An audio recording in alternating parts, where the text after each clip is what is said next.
তার মৃত্যুর পরে, রাসূলুল্লাহর মৃত্যুর পরে হযরত আয়েশা রাদিয়াল্লাহু তাআলা আনহা জিজ্ঞাসা করা হয়েছিল, কাইফা কানা খুলুকুন নবী সাল্লাল্লাহু আলাইহি ওয়াসাল্লাম, হে আম্মা জান আয়েশা, আল্লাহর রাসূলের তার চরিত্র কেমন ছিল? তিনি এক কথা উত্তর দিয়েছেন, কানা খুলুকুহুল কুরআন। তিনি বলেন নাই কানা খুলুকুহু কা খুলুকিল কুরআন। তিনি যদি বলতেন কানা খুলুকুহু কা খুলুকিল কুরআন, তাহলে তোমাকে প্রশ্ন আর কয়েকটা থেকে যেত,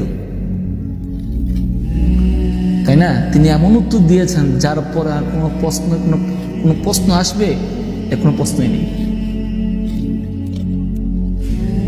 কেন? দেখেন, যদি তিনি বলতেন কানা খুলুকুহু কা খুলুকিল কুরআন, অর্থাৎ তিনার চরিত্র কেমন যেন কোরআনের মতো, তাহলে প্রশ্ন কি আসতো? প্রশ্ন আসতো হয়তো তিনার কিছু চরিত্র কোরআনের মতো আর কিছু চরিত্র কি কোরআনের বহির্ভূত। বিষয়টা কি এমন নাকি? না, এমন না। তার প্রত্যেকটা তার চরিত্রে কোরআন। আমরা পড়েছিলাম নাহমিনুল জামাতে এক্সাম্পল দিতে গিয়ে আমাদের ওস্তাদ আল্লামা চাটকিল হুজুর তিনি আমাকে পড়িয়েছিলেন। তিনি এক্সাম্পল দিয়ে আমাদেরকে তিনি বুঝাইছিলেন যে দেখো, কানা জাইদুন কাল আসাদ, জায়েদ সিংহের মতো, অর্থাৎ জায়েদ সিংহের মতো মানে কি? জায়েদের একটা পার্ট বা জায়েদের একটা গুণ সিংহের মতো। তাই বলে এই না যে পুরো জায়েদকে সিংহ, এমন নাকি? যদি বলা হয় ওই লোকটার তেজস্বী বয়ানটা কি বাঘের মতো, তার মানে কি লোকটার একটা চাপটার কি একটা গুণ বাঘের মতো।